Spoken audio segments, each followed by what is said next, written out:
देखिए आदरणीय श्रोतागण, ये विदेशी विद्वानों ने भी माना है कि असल भारत देखना है तो वो गांव में जाके देखिए।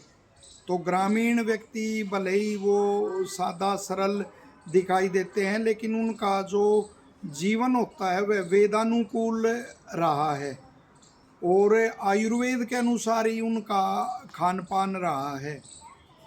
और जब से वो ग्रामीण सभ्यता वो कम होती गई, उसके प्रति वो श्रद्धा कम होती गई, वो सरकार ने जो सुविधाएं वहाँ चाहिए वहाँ नहीं दी गई और धीरे धीरे लोगों का पलायन वहाँ से हुआ, तो वो फिर वो जीवन शैली भी बदल गई और अनेकों जैसे खान पान आदि संबंधी नियम टूटने से फिर वो अनेकों रोग फैल गए।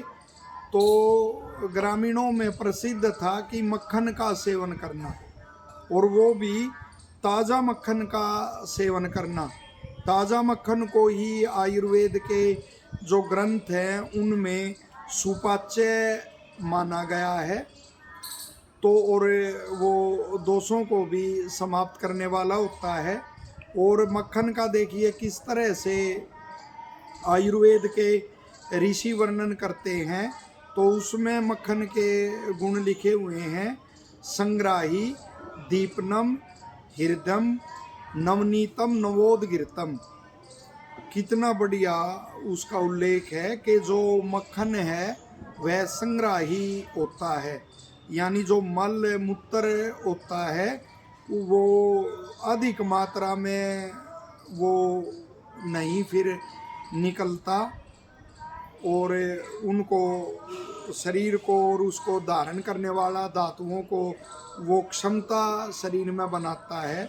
जो धातुओं का गुण होता है कि वो शरीर को धारण करती हैं।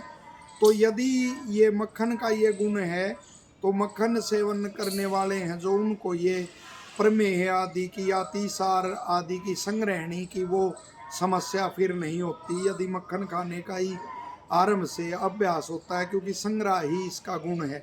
साथ ही दीपनम के उसकी जठराग्नि कभी मंद नहीं होती, और जठराग्नि मंद न होने से वो अनेकों रोगों से फिर बचा रहता है।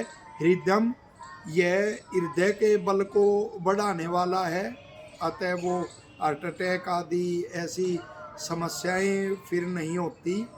और फिर लिखा हुआ नवनीतम, नवोदगिरतम।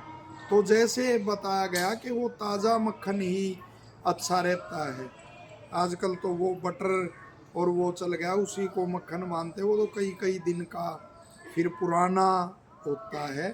तो जिसको अनेकों को देखा होगा मक्खन खाते हैं, यदि ज़्यादा अधिक पित्त बढ़ा हुआ है तो अनेकों को अनुकूल और वो नहीं रहता, लेकिन ताज़ा यदि खाओगे आप निकालते ही उसको, और पहले ताज़ा ही खाते थे नानी दादी और वो ऐसे। और यहाँ हरियाणा में तो उसको लोंदा कहते थे कि लोंदा मार दिया मक्खन का। तो ताज़े को ही उससे लेके और वो रोटी आदि पे रख के उसको खाते थे। और आगे भी बड़ा बढ़िया इसका उल्लेख है कि तद हितम बाल के वृद्धे। तो देखिए बालक के और वृद्ध के लिए तो यह और भी ज़्यादा हितकर है। और आगे फिर कहा है कि अमृतम शिशो हो।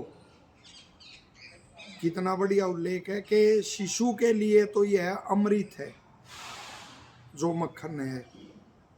वो देखोगे पुराना जब वो बालक कृष्ण का, योगीराज कृष्ण का चित्र आता था, अब भी आता होगा शायद, तो वो मक्खन खाते हुए का ही उनका आता है।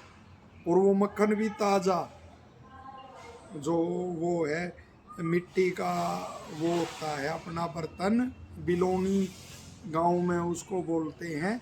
और उसी का चित्र आता है कि वो मुख ऐसे मुख पे लपेटे हुए हैं और उसको मक्खन को वो खा रहे हैं। लेकिन अब वो प्रचलन समाप्त होता जा रहा है।